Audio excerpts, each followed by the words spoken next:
Hello, everyone, and welcome to the next episode of Hammer of Truth. As you can see, things look a little different today. For those of you that started watching in the beginning, it used to be me and Miriam. Well, Miriam has decided she needs to move on, so we are bringing on some special guests to help us continue doing what we do on here on Hammer of Truth. Next to me, I have a wonderful friend of mine, Anna. She's agreed to join. So hello, Anna. Thank you for joining us here. Hello, thank you for having me. Of course. So Anna is a friend from TikTok. We both are very into politics specifically. Your TikTok kind of changed its direction dramatically come October 7th, which we will definitely talk about. But why don't you just give us a couple minutes, talk about yourself, what you do, just let us know who you are. Yeah, I'm Anna. My kind of niche or focus, I guess, is political TikTok. I actually did not used to be huge in the political world, but I would say it was around 2020. I mean, I think that's the time that a lot of people kind of dove into politics, is I just could not believe who we elected that year with Trump. And What? then Roe v. Wade got overturned, and Yeah. I just couldn't believe the direction that the country was heading in. So I felt like I had no choice but to learn more about what was going on and see what I could try to do to help or educate people. So I started posting on TikTok and then grew a following there. And that's what I've mainly been focusing on, is very heavily focused on women's rights, also LGBTQ rights. But exactly as you said, I mean, recently with what's been going on in the Middle East, my content has definitely taken a shift. I am a Jewish American, so it's really kind of an emotional connection for me. Everything that's been going on. So yeah, and just to go into that a little bit, just because I know from our conversations, you are an Ashkenazi Jew, correct? Correct. Yes. So you've been to Israel, you've done all the Jewish things that most that grow up in that world are used to doing. So this obviously this whole situation has obviously affected you greatly, and we can definitely start on that a little bit, because we'll go into local stuff later. We'll start in the big stuff for you. But so just to kind of get a little background from you and your progression through this whole thing. Where did you start? We'll start with October 7th. So October 7th happened, obviously horrible. If you want to talk a little bit, because I remember the progression of your videos. Yeah. Come, because your videos in October 7th and for like a month around October 7th looked very different than they do now. So if you want to talk a little bit, just what you remember, how you got to where you are now, I think that would be really great for people to hear from someone in your position. Yeah, definitely. I mean, I think as a Jewish American, I was so my dad's side is actually Catholic, but my mom's side is Jewish. So I was raised Jewish. I went to Hebrew school. I had a bat mitzvah. I went on birthright, which is when they essentially, if you're Jewish, you get a birthright trip, which is when they fly you for free. And was it you that showed the picture of you with the current leader of Israel? You were in the same room as him. Yeah, it's actually crazy to see those photos. Because at the time, I mean, I was 22 at the time. I really didn't know much about the conflict, and that's the thing with being raised Jewish, is they kind of shelter a lot of it from you. And when they take you on this birthright trip, they talk about the Jewish connection to the land.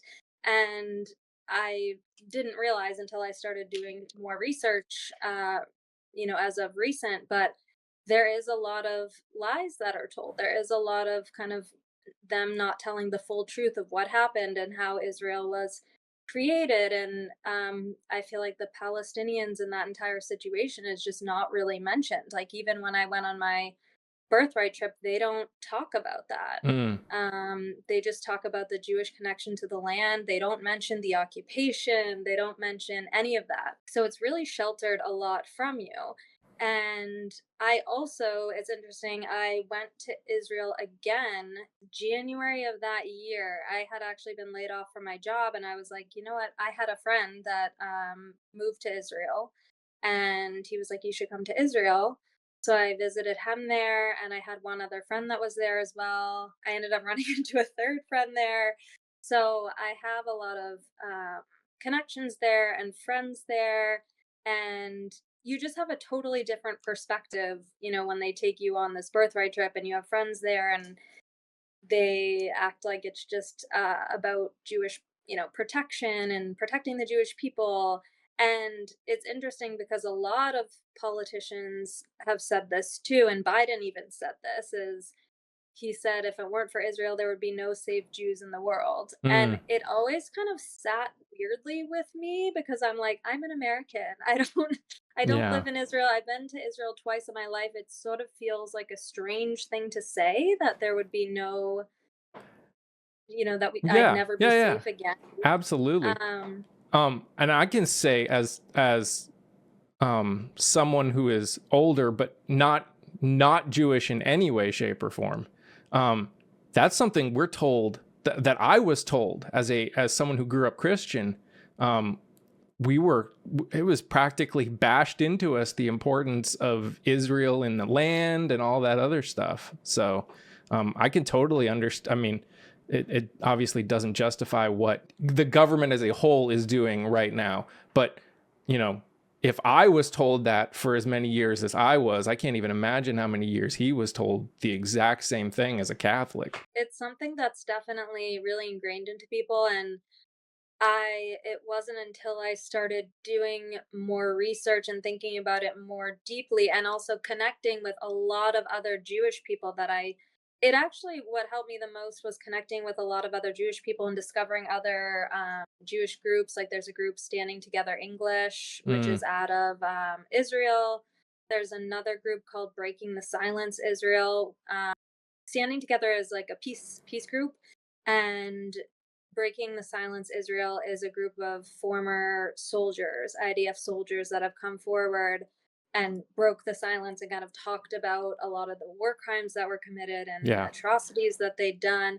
So it was groups like that, and then starting to learn more about the fact that there were a lot of anti-Zionist Jews. There were a lot of Jewish people that maybe even if they were Zionist, at a minimum, have a very different perspective on the Israel Palestine conflict. Yeah. So that opened my eyes a lot. And then I started kind of realizing that that idea that Jews will never be safe again if it isn't for Israel is, to me, it's anti Semitic. Yeah. Because I mean, I'm an American. I was born and raised in America. I've been to Israel twice in my life. I have Jewish cousins that have never been to Israel. I Mm, feel like it's kind of cruel in a way to tell them that they won't be safe if it isn't for a foreign country that they've never yeah. been to, in their It's life. interesting. Yeah. I think it's a lot of using generational trauma against people as well, Mm, because Jews are very fearful of the Holocaust happening again. That's a yeah. valid fear. It was something, that happened in history that was horrible that we all learn about. And I think there's always been that fear that it could happen again. And I feel like it's they're almost using that as a political weapon against Jewish people. So Uh, just as a little so the people listening can kind of understand because you went through a level of deconstruction obviously over the last what are we at 7 8 months since could you kind of give everyone how you saw things in October 7th and around that period what started that shift in how you viewed things because obviously based on what you were saying you weren't you were never die hard, but no. you obviously you obviously still grew up in it, so you knew people there, you had a heart for that community of people, especially the ones that you knew, but what was the tipping point for you and where are you now? Yeah, I think initially when October 7th happened, I mean, the first thing I did was message all of my friends there. I had friends there. I was terrified that something had happened to one of them. It was obviously horrible to hear about. It was very scary. And initially, I I was just kind of devastated about it. Yeah. And then, and it's still awful to think about, but what immediately kind of struck me right after it happened was just the genocidal language from the Israeli government and just the Mm. immediate response. Like, I remember seeing an interview with an Israeli official on the news, and the interviewer was asking him about the innocent civilians in Gaza and how they were going to protect innocent civilians. And he actually got offended by the question and Mm. said, "How could you ask me that?" And that just immediately struck me in a really bad way. Yeah. I just couldn't believe the language, and I just started to see like the pure hatred that was coming out of Mm.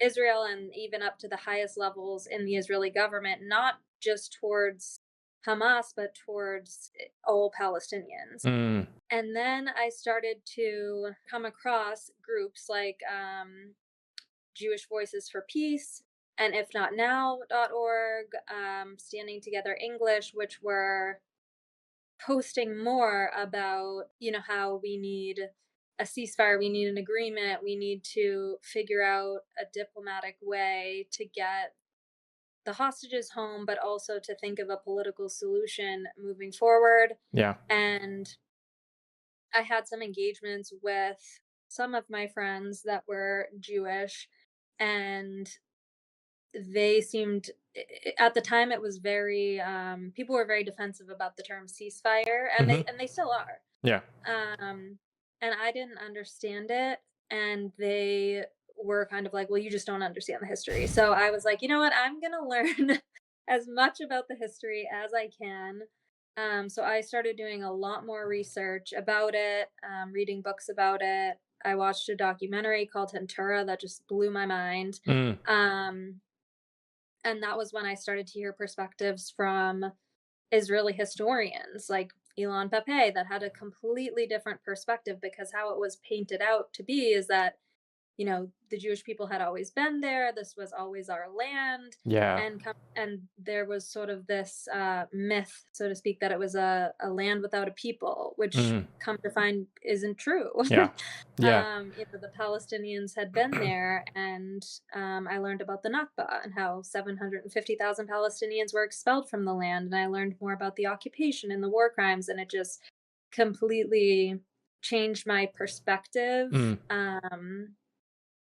And I feel like I understood the Palestinian plight, which I never understood before because it was so sheltered from me as and a Jewish and person. and I think it's important. I mean, I won't speak for you, but just from my interaction with you, I feel like I can make this statement. Your issue is with the government of Israel, not Israel as a people. Like, Yeah, I mean the Israeli government, Netanyahu, they are one of the most far right governments that Israel has seen. And Netanyahu has a really not great history. The more I learned about him, the yeah. more I realized that he is someone that never wanted peace. It seems to me like he did everything in his power to prevent a Palestinian state and to prevent peace. Like, even when the Oslo Accords were signed, he was spewing really awful rhetoric about Yitzhak Rabin, who signed that peace agreement. And I don't know if you know a lot of the detail about the history, but Yitzhak Rabin was assassinated, and Yitzhak Rabin's wife credits a lot of that to Mm. Netanyahu's rhetoric. So he just is definitely someone that throughout history never has come across as someone that wanted peace, that wanted Palestinians to have equal rights. And for me, um, you can't live in a land where one group of people are occupied by the other, and one group of people have all the rights and the other group of people does not have rights. That's never going to benefit either group of people. Yeah. Um, and that's why I really align with some of those groups that I mentioned, like ifnotnow.org really touts the fact that there's never going to be safety for Israelis, even without Palestinian freedom. As long as they're being occupied and mistreated by, Israel, there's not going to be an end to the conflict. So I'm very much for either a two-state solution, or I'm not opposed to a one-state solution either. I just think that there are millions of people that live in the land. Many are Israeli, many are Palestinian, and they need to find a way to live in the land together in peace where they have, you know, self-determination and equal rights. Yeah. We can't continue where one group of people is, occupying and Yeah. stripping rights from the other group of people. So one thing about Hammer of Truth that I'm very big on is we want to tackle the hard topics. We want to go to the places that make us feel uncomfortable. I want to bring up something that I don't know your stance, so that's why I want to ask it. So obviously, we have a presidential election coming up, and if I assume that you probably lean on the same side that a lot of us do, that we wish neither of the main candidates were probably they weren't our first choice, regardless of whether, I mean, we obviously neither of us like Trump, but Yes. Biden wouldn't have been our first choice either. Right. Obviously, there are a lot of people that are upset about the current administration's response to what's going on over in Israel and Gaza. And I'm interested from your perspective, as someone who is obviously deeply against it and has kind of spent a lot of time learning about all of this, because I know from my side, and it's hard for me to talk about. It's hard for me to even think about sometimes, like the way I look at it right now. I mean, I always say that the election's 5 months away, so a lot of things can happen. So I'm not going to sit here and say this is who I'm voting for. But based on everything I know right now, I obviously hate Trump. I do not. There's nothing that could make me want to vote for him. But we've heard a lot of comments throughout the months, especially, that because of what is being allowed via, or at least in people's mind is being allowed via the administration, that that Biden and Trump are just two sides of the same coin. And I'm interested from your perspective how you view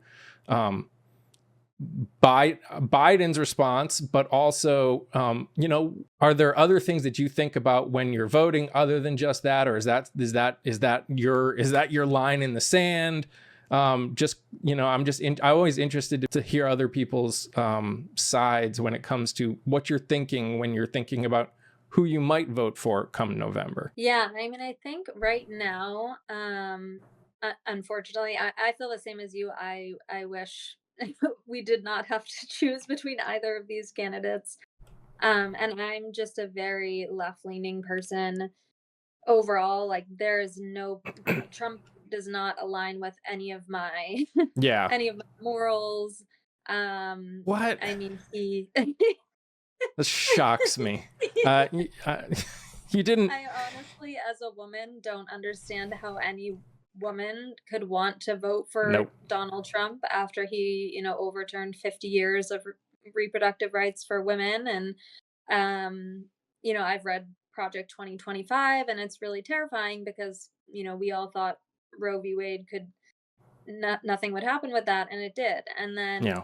I think there's a huge problem on the right with Christian nationalists and trying to impose religious beliefs onto the government. And then we have to worry about like IVF and even birth control access now, which are things that we should not have to worry about. Yeah.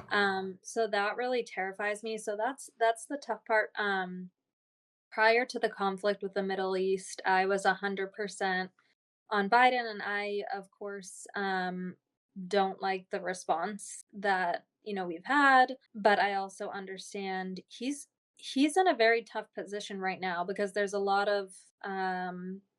lot of Jewish people that are on the other side, that think about it differently. So he's getting pressure from them. He's getting pressure from Palestinian Americans, and ultimately he can't control everything that Netanyahu does. Yeah. I think he could be doing more. I don't think he's listening to his constituents enough.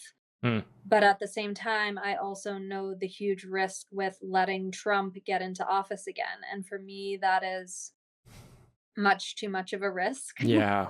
to not. No. And unfortunately, a third party, from what I understand, could never win. So I think when it comes down to it, Unfortunately, I will say that. yeah, Unfortunately, yeah. regardless of whether I'm a fan of the current third party candidates right now, it's still unfortunate that we're in a situation where that's not possible. So Yeah, so I think, I mean, at the end of the day, if come November, it is between Biden and Trump, I'm going to do what I can to keep Trump out of office. mm, If that means voting for Biden, then I may have to do that. I wish it wasn't the case. I wish we had a better candidate. yeah, But at the same time, I think, and especially from what I understand with the Supreme Court, there's two justices that if Trump was elected are set would. to retire. Exactly, and then we don't want to alt-right, young To our people young coming into alt-right, yeah. the And Sotomayor might retire soon too. So depending on what happens, the next there could be 3. Exactly. So that's just too much of a risk for me. Yeah. But it's really hard, and I am really scared that because of what's going on in the Middle East, I mean, it made such a huge change because many people, especially a lot of leftists, are very unhappy with Hmm. Biden right now, Yeah. because of his response to this and his unequivocal support for Israel and just giving them, unlimited weapons. And there's a lot of people that are saying they aren't going to vote for him, especially. Well, it's interesting because there's Arab Americans that are saying I would never vote for him because you're supporting this against, my people. And then on the other end, there's Jewish Americans acting like he's not doing enough, which Yeah. I don't Isn't understand. that crazy? It's It's crazy. so bonkers, like how 2 different groups of people for very different reasons can see a problem the same way. And it's almost, for me, and obviously I'm not Arab American, I'm not Jewish American, I'm not part of either of those groups, but it's almost crazy to me that from an outside perspective, I'm like, I wonder if it would matter if they actually thought about the fact that in some way, shape, or form, they're literally on the same side of opposing sides at the exact same time. Like, does that actually if they were able to process that, would that mean something? Because one group doesn't like Biden because they want to literally do more to destroy an area of the world, and another is angry because they saying he's not doing enough to stop the destruction. It's just it's so bonkers. It is so crazy. And in that way, I do empathize with Biden because I really don't know. Like, there's no way he could make everyone happy. Yeah. There's always going to be, this conflict is so divided. It's so divided, and people are so passionate about it. So I feel like there's almost nothing he could do where there wouldn't be a group of people like fuming mad at him. And I mean, in this political spectrum, is there anything that he could do to make everyone happy even without this? I mean, know. I'm not sure there is. I think we're just in this we're in this I like to call the twilight zone of politics. It's just, I'm not sure I think any presidential candidate who is running right now would suffer from what's going on. I can't, even the ones, like, we sit there and I go, I've heard, like Gavin Newsom's name thrown out and Katie Porter's name thrown out and a bunch of other different people. And it's like, you got people that are like, anyone that has ever taken money from this group, they should never. It's like, there's always going to be something. And 100%. yeah, It's crazy. And it blows my mind when I hear people on the right acting as if Trump would I mean, it would be 10 times worse with Trump. Trump was saying he wanted a Muslim ban. I mean, Hmm. He sent billions of dollars to Saudi Arabia yeah, to bomb Yemen. Billions of dollars in bombs were given to Saudi Arabia for the equivalent of a genocide in Yemen. yeah. Like, there's nothing he would, if anything, it would be 10 times worse And with Trump. I'm sure you heard Jared Kushner's interview with I forget Horrible. which group it was, but calling Gaza oceanside property I and can't, how valuable it is. it's so disgusting. Yeah. It's truly awful. And the thing too is the crazy part is a lot of evangelical Christians are they are very supportive of Israel because of a whole separate reason. They think it's some sort of second coming. Yeah, they So think and this is something that I grew up being taught in some way, shape, or form. I'm not sure I was ever told it specifically, but it was always kind of understood. In order for the second coming of Christ, Israel had to be quote unquote whole again, and that meant Jews living in Israel. exactly. So it's and then the other so that's where it's interesting because you see people like Marjorie Taylor Greene who are, she's like a blatant anti-Semite and has made some interesting comments about space lasers and just and traditional and anti-Semitic oh rhetoric, and and yet just she's in like running. case you were unsure, just recently, if you didn't hear, she told a whole crowd of people at a rally that you would be spending more on gas if you bought an electric car. I think I heard her say that. I This is I don't this is understand our how leadership, she's folks. This is the leadership.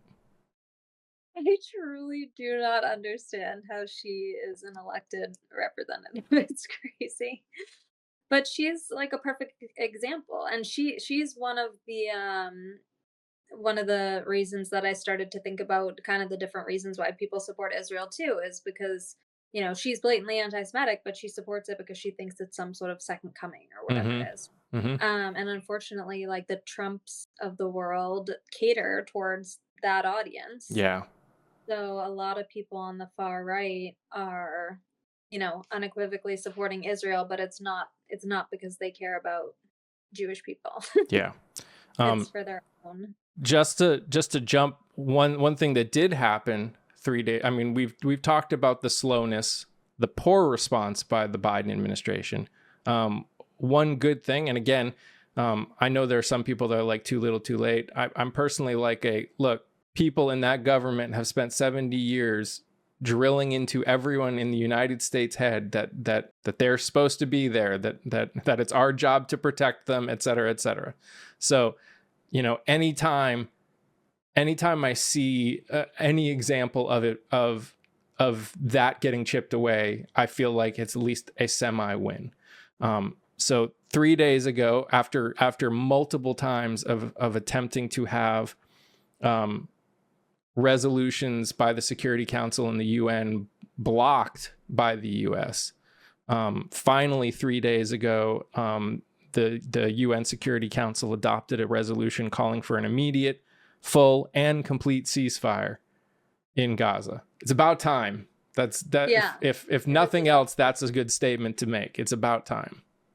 it is definitely about time.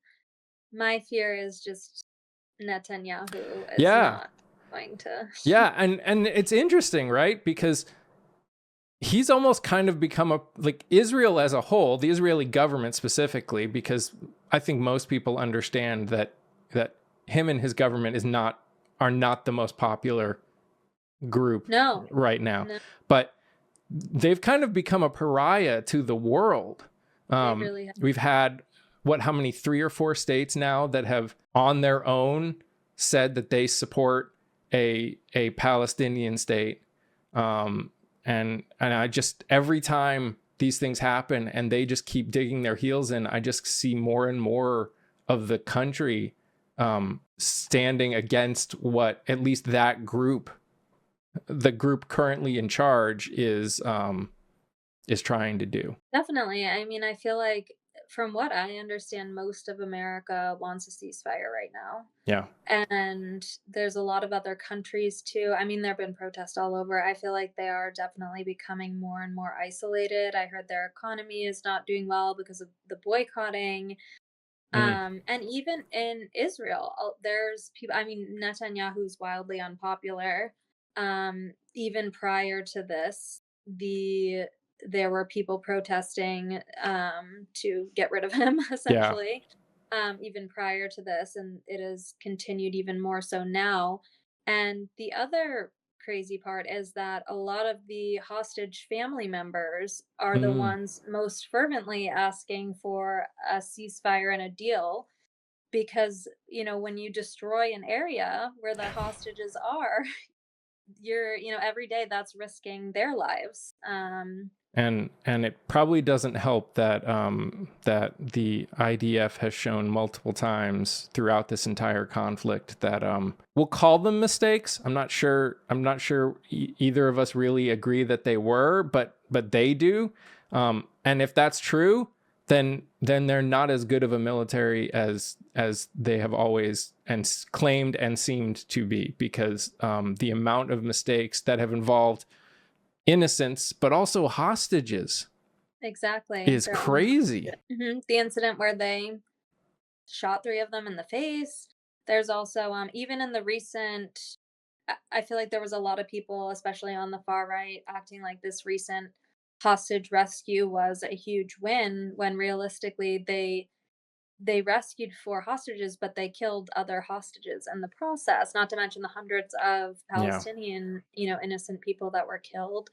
And when you look at just the information we have available, the one thing that got, 100 something hostages out was diplomacy and making that deal to get those hostages out. Hmm. Um, so that's where the military action has not been successful, even in achieving what Israel or the government, claims that their goals are.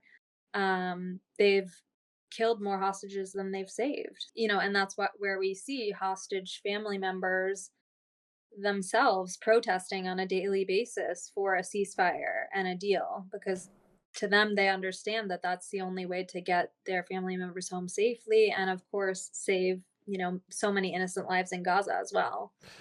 Based on what you're seeing and what you're hearing and all your stuff, do you foresee a ceasefire happening? Like how I mean, obviously none of us can see the future, but based on your all of your readings, all of your stuff, do you see it potentially even going that way? Like how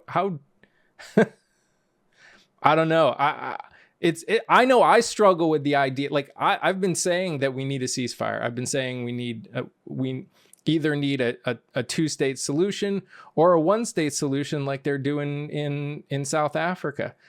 But I Hmm. also struggle to see how we get there. Like I just don't see Netanyahu and his group of people and the people that agree with him even allowing it to get there. Hell, I don't even see the people in this country that are supporting it allowing it to get there somehow. Like it's frightening almost. It is. It's definitely frightening.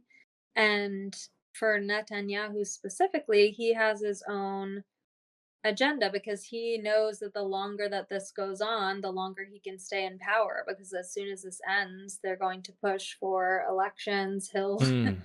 probably get voted out. I mean, most of the country, I think he has like a 20% approval rating right now.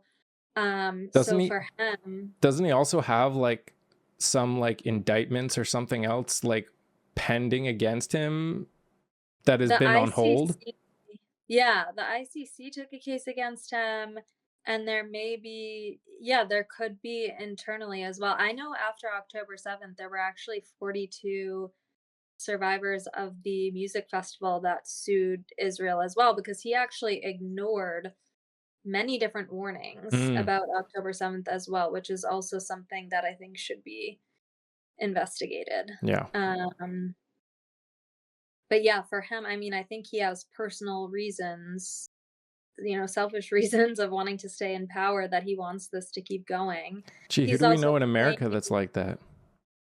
Hmm. I know, who could It is frightening sometimes when you think about the when you look at how these different groups of people all across the world, not even just between Israel and MAGA, we'll say MAGA, um, Mhm. like the stuff they're saying, the way they're saying it, the way they're acting, it's it's so similar. I mean, they're having that issue. It's true. They had the votes in the EU just recently, and they had a massive flux of far right people winning in the EU, which is ironic because how many and I don't want to use it as a total generality because I know it's not all of them, but the people that I hear from are leftists. They tend to be very much oh, we need to be more like Europe. We need to be more like Europe. We need to be more like Europe. And it's like Italy is run by relatives of Mussolini right now. Like the people running Italy are related in are related to Mussolini. And Germany is dealing with that. And even UK is France. Macron just had a snap, just called for a snap election because the far right group won 30%. I don't understand it because I mean, and we could be in some sort of bubble or echo chamber, but I mean, from what I understand, definitely in America, most people do lean left. And I mean, I saw so many videos, same as you, after those elections of people devastated that the far right won. Yeah. So yeah, it's terrifying. I don't know I mean, how. the way I've always put it, at least for this country, is um, I look at it as the internet era, 20, 25 years ago, whenever the internet was introduced, um, started a growth of the new generations, so millennials, Gen Z, etc.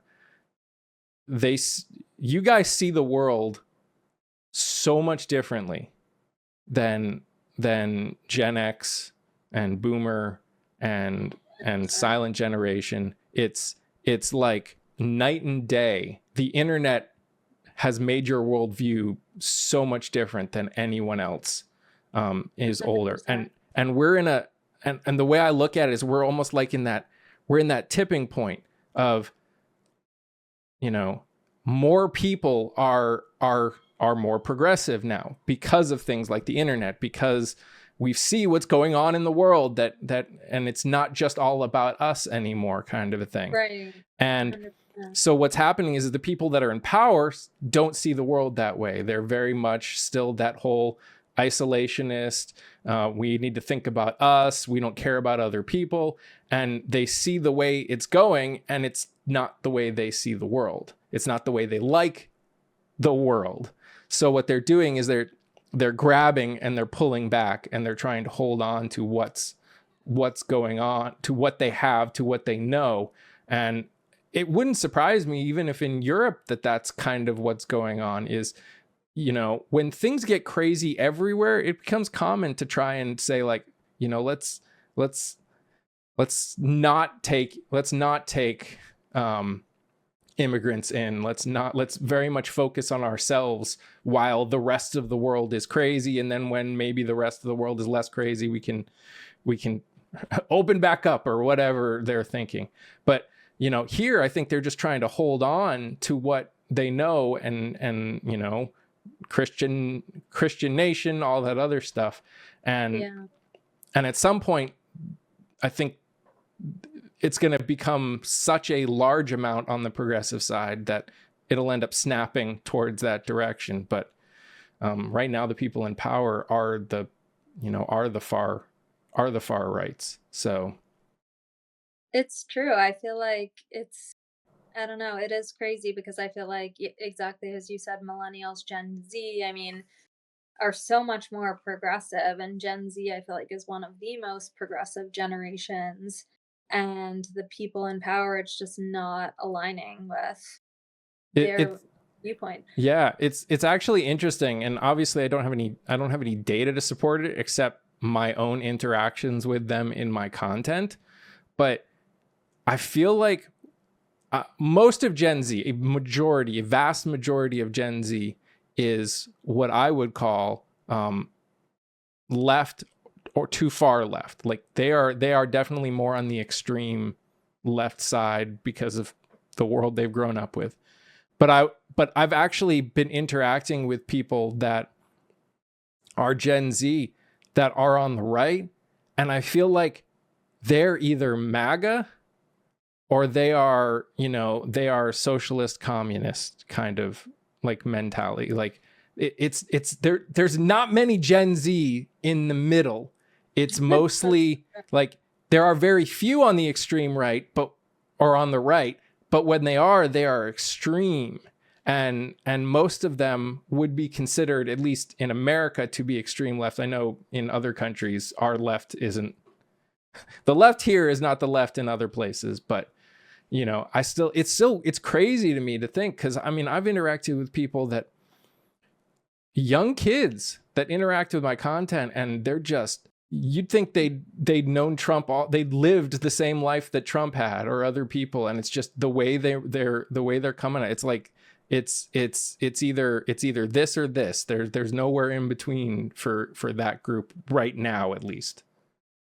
That is true. And I do feel like in general, I feel like Trump really just divided people so much, especially in 2020. As soon as he came, I feel like it was like he was like the divider in chief, and people just radically went either direction. He gave the people that felt the way he was talking, he felt like he gave them permission to be that way too. Like most of these people were probably thinking a lot of those ways, but it was considered taboo. You didn't talk about it. Where he opened that Pandora's box, and they just jumped right in. Very true. It's terrifying. And just the conspiracy theories that he opened up. Yeah. But that's normal when you don't understand things. Like when you don't understand something, your brain naturally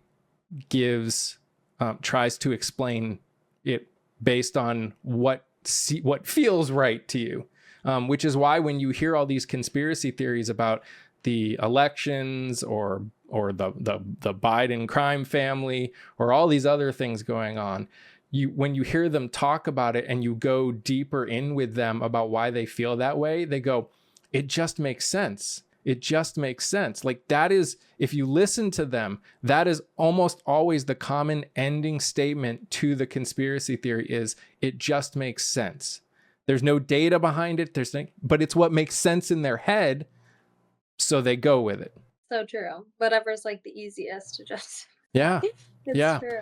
So we're gonna jump a little bit into the more we started a little bit, but we're gonna jump more into local, some stuff that's going on. Obviously, as a woman in America, it's been a crazy 2 years. Has it been 2 years now since Roe was overturned? Yeah, or was it in 20? Yeah, 2 or 3. Jeez, time has really been flying. Crazy. But obviously, everyone's biggest worry with the overturning of Roe was that they would go farther. Even no matter how many people said that they wouldn't, there's always been that fear. And obviously, I'm sure a lot of people listening have been paying attention to a lot of the cases going to the Supreme Court, one of which was in Texas. They started the process of trying, who, for those of you that aren't aware and are living in a box but happen to be listening to this podcast, Texas has done everything humanly possible to stop every form of abortion humanly possible, without exceptions, or even when there are exceptions, no one is willing to take that chance. And there have been cases after cases of them getting approval even by judges to get abortions, and it's been fought by the Attorney General of Texas. So either way, anyway, so Texas started this whole lawsuit, a a company, a organization that was created for the sole purpose of overturning abortion rights, that is associated, I believe, with the Heritage Foundation in some way, shape, or form, started this whole process in Texas, because Texas always seems to be the easiest place to start with all of this. And it was to get rid of a drug called mifepristone, which is the most widely used abortion drug in the United States for the last 20 years. It's considered one of the safest drugs that you can take. My understanding is there's less side effects for mifepristone than there is for aspirin. Like it's considered that safe. But it went through the whole process.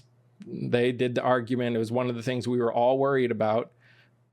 They finally came back today, in fact, with a decision, with their opinion, a 9-0 opinion, which, if you know, our Supreme Court is very rare to have a 9-0 decision on anything. Not only was it a 9-0 decision, it was a 9-0 decision to keep mifepristone available. So I'm just interested in your thoughts on that. Obviously, as a woman in America, I would assume it's important to you. Yeah.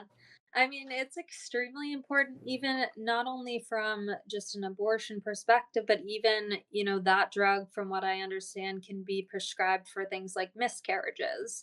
So it's something that's needed healthcare. And it's honestly terrifying that they're even voting on something, or that it even Yeah. got to that point, because this is needed healthcare. Yeah. So I think, and that really highlights too how important I think this election will be if we have to worry about Supreme Court justices retiring, and we don't want this to have to be a worry long term. So yeah, I mean, I'm happy that it's protected now.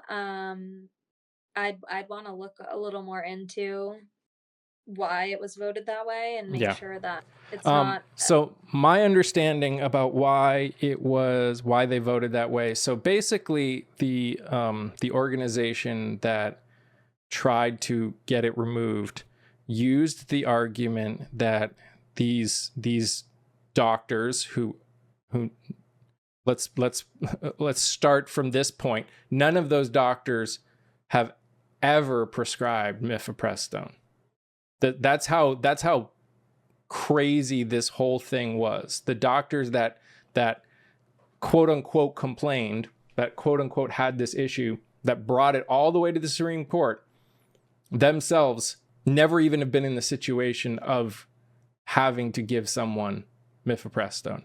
But basically, they were using this idea that it's against their beliefs, and they don't want to feel forced to give that when it goes against their religious beliefs in this case, because that is obviously the biggest issue with abortion drugs. The biggest argument against it is based on religious beliefs. And the reason that it was unanimous against that group was it's already federally protected for doctors to say, I cannot treat you. I cannot, for whatever reason, if there's something going on in the situation that goes against your religious beliefs, anything, it's already protected for you to say, I cannot treat you. I cannot be a part of this. So the problem is there was the argument wasn't an argument, basically. Like, they basically wasted all of our time for months because the argument shouldn't have even been considered in the first place, because you're already federally protected as a doctor to say, I cannot treat you based on my religious beliefs. Yeah, because my fear is, I'm just always like a pessimist when it comes to this stuff. Ever since Roe v. Wade got overturned, I'm like, I know that I feel like the evangelical Christian, they're not even hiding it. They want like a nationwide abortion ban. They're obviously trying to come for these drugs and access to these drugs. They're coming for IVF, they're coming for surrogacy, everything, and they're being very open about it. So my fear is always like, what are they going to try to do next to come for this? Yeah, and I have to look into into the specific wordage, but Clarence Thomas, who we all know and love so much, gave a side opinion to this one, where he basically, like, it was really crappy, actually. Like, based on what I read that he said, he basically opened the door, like, in an opinion. He basically, it almost felt like he was going, okay, because you guys did such a horrible job, I had to vote against you getting rid of mifepristone.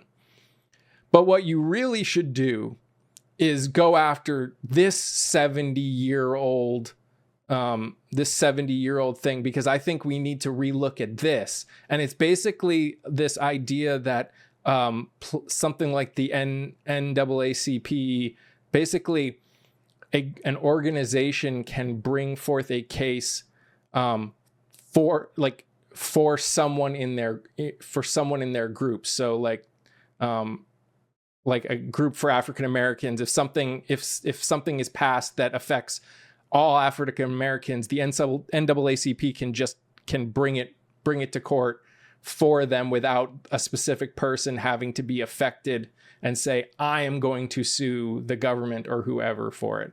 So he basically, like, opened the door for them to come back and take away the ability of these great groups like the NAACP that have done a lot of work to protect a lot of different people from being able to bring suits forth. So we'll see if anything happens from it, but nothing should surprise either of us when it comes to really bad things coming from the Supreme Court. And I think that's why it's, we have to make sure that, I think Justice Alito and flags, all his flag stuff. No. You don't know Justice Alito? Oh man. Okay.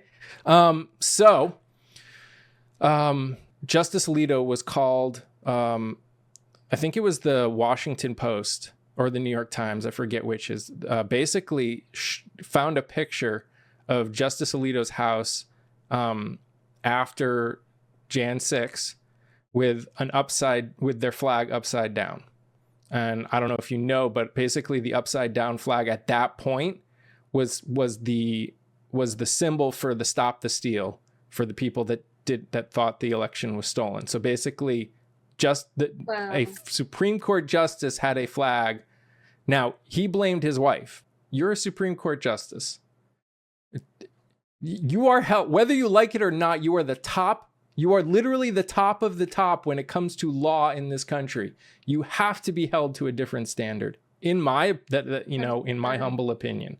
But just recently, someone secretly recorded Justice Alito and Alito's wife at some event, brought a recorder and pretended to be one of them.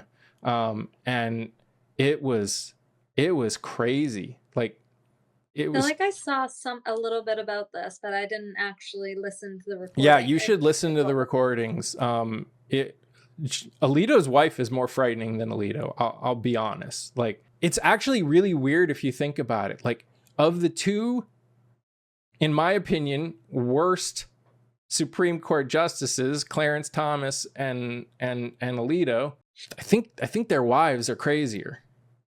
That is why Ginny Thomas, as we all know, is known to have been in some sort of interaction, some sort of phone calls, some sort of something with people that were involved in January 6th, which is why everyone wanted Clarence Thomas to remove himself from those things.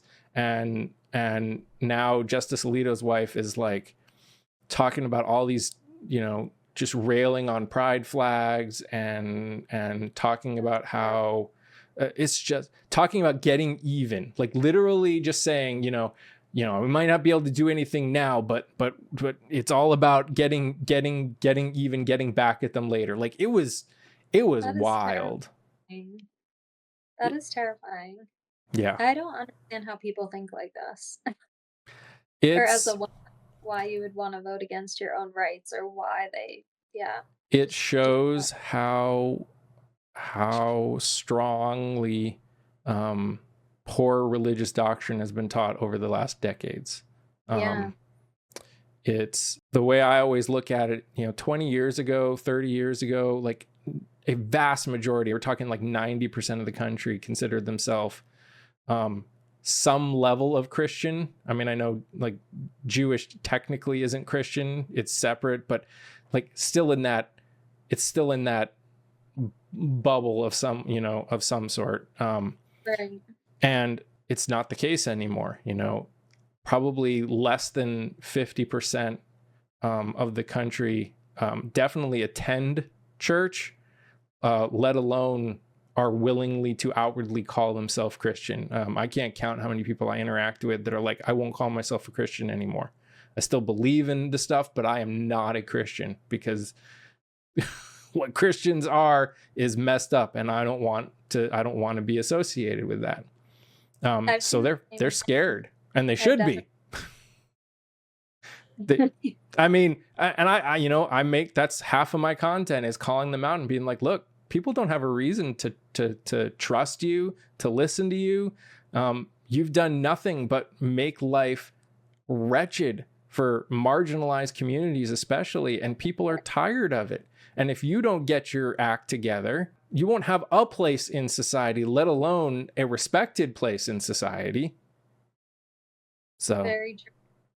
Yeah, I think people are sick of the hypocrisy too, and just, impeding on the government, and yeah. exactly as you said, how it's affecting minority groups and women and just and yesterday or the day before, the Southern Baptist Conference, or whatever they're called, the biggest evangelical conference in the denomination in the United States, the one that's causing most of the problems we're dealing with. They basically, in their constitution, they basically banned support of any IVF. that is, I think I read that. That is, it honestly, and that's where it just makes no sense, is they're acting like they want more people to have children and this and that, and then they're taking away IVF, which I heard another TikToker talking about it too, and it clicked in my head. IVF is a way for single women and members of the LGBTQIA community to have kids without marriage, without the Christian family unit that they are pushing for so much. I think that's why they are against it. I think in their minds, the amount of babies that are created from married couples is worth getting rid of to not push in their minds this narrative of single women having kids and the LGBTQ people having families, and in their minds perpetuating the abominations, that lifestyle. It's crazy. it's wild, because then they're also hurting infertile people, and there are so many people. Mm-hmm. So they're, even when they're trying to target specific groups with their hatred, Yeah. they're ultimately going to end up hurting everybody, really. Yeah. It is a crazy world that we are living in right now. It is crazy. Every time I think I've seen it all, a new headline comes and shows me how wrong I am. Yeah. No, it is wild. The people that are in government is just, I mean, did you see the Jasmine Crockett, Marjorie Taylor Greene incident? Sure did. Sure did. It's just, I don't understand. It's wild. Wild is the only thing I can use to describe it, because I don't think you'll have a 4-year span, or probably even a 2-year span again, where you will hear the first time in US history more often than we are hearing it right now. It's true. Well, I think I think this is as good a place as any to end. Anna, thank you so much for joining us for this episode. I really appreciate your insights on the Middle East, and insights as a woman in this country. And hopefully we can have you back again, because this was fun and I enjoyed it.